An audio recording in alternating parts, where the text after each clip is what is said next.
Friends, જ્ઞાન ઝલકમાં તમારું સ્વાગત છે। આપણે અત્યાર સુધી વાત કરી રહ્યા હતા શિક્ષણ સહાયક ભરતી, હાયર સેકન્ડરીની હોય, સેકન્ડરીની હોય કે વિદ્યા સહાયકની 1 થી 5ની ભરતી હોય।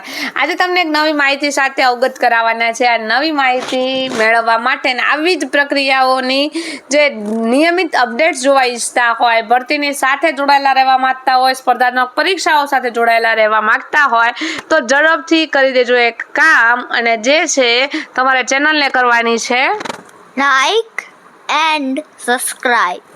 ઓકે, ત્યારે વિડીયોને કરી દેજો લાઈક અને ચેનલને કરી દેજો બેને ભાઈએ કીધું છે એમ સબસ્ક્રાઇબ। અને મિત્રો, હવે વાત કરવી છે આપણે વિદ્યા સહાયક ભરતીના 6 થી 8ના મિત્રો અત્યારે આપ જઈને સાઇટમાં જોઈ શકો છો। આજ નવી એક અપડેટ છે આવવાની છે, ત્યારે સાઇટ અંડર મેન્ટેનન્સ આવી રહી છે મિત્રો। આજે ફાઇનલ મેરિટ યાદી છે મુકાઈ જવાની છે મિત્રો। શાળા પસંદગીની પ્રક્રિયા મિત્રો યાદ રાખજો, 23/7ના રોજથી જિલ્લા પસંદગીની પ્રક્રિયા ચાલુ થવાની છે। આપ જાણો છો એમ કે વિદ્યા સહાયકની અંદર એવું હોય છે કે અહીંથી તમારે જિલ્લો ગાંધીનગર આવીને પસંદગી કરવાની હોય છે, અને દેન તમારે જિલ્લામાં જઈને તમારા જે ડોક્યુમેન્ટ વેરિફિકેશનની સાથોસાથ તમને ત્યાંથી શાળા ફાળવણી કરવામાં આવતી હોય છે।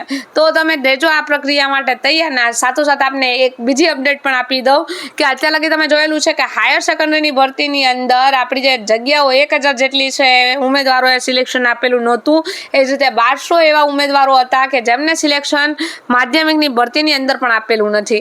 એટલે એરાઉન્ડ આપણી પાસે હજી 2200 જગ્યા તો અનામત પડેલી જ છે।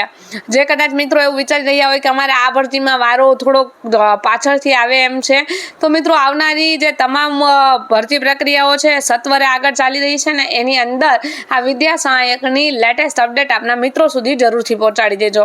થેન્ક યુ સો મચ, આપનો ખૂબ ખૂબ આભાર। વિડીયોને ફરીથી કહું છું, જો તમને માહિતી ગમી હોય તો કરી દેજો આપના મિત્રો સાથે અને શેર। આપનો ખૂબ ખૂબ આભાર। Thank you.